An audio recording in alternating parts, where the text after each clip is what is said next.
তোমাদেরকে আজকে একটা অন্যরকম গল্প বলি আমার বাড়ির এই মায়ের সম্বন্ধে। প্রতি বছর দীপাবলিতে আমার বাড়িতে মা দক্ষিণাকালীর আগমন ঘটে।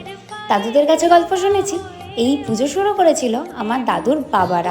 ৭৭ বছর পূর্ণ হলো আমার বাড়ির এই পুজোর। আমি কিন্তু জয়েন্ট ফ্যামিলির মেয়ে। আমার বাড়িতে ধরো প্রায় ওই 50 জন মেম্বার।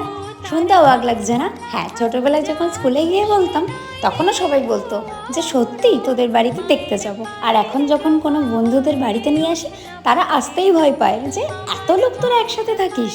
জানো তো, আমাদের এই পুজো হয় সবাই মিলে, আর আমরা সব পরিবারে অপেক্ষা করে থাকি যে কবে আমাদের এই দিনটা আসবে, যে কবে আমরা আমাদের বাড়িতে মাকে নিয়ে আসতে পারবো। আর এইদিকে দেখো, তোমাদের সাথে কথা বলতে বলতে পুজোর সব কিছুই কাজ প্রায় কমপ্লিট। এবার শুরু হবে আমার মায়ের পুজো। আমাদের বাড়িতে সন্ধ্যের দিকে পুজো শুরু হয়। কিন্তু জানো তো এবছর আমরা কি ঠিক করেছিলাম?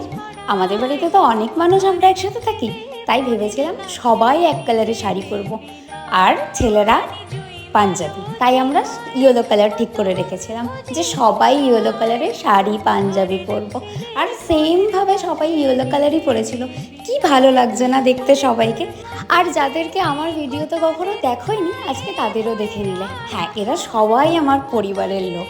এখানে না আমি এই কথাটাই বলছিলাম যে আমরা সবাই একসাথে হলুদ কালার পরেছি, আমাদের দেখতে ভীষণ ভালো লাগছে। আর পুজোর মধ্যেও আমাদের ভাই বোনদের গুনসুটি তো থাকবেই।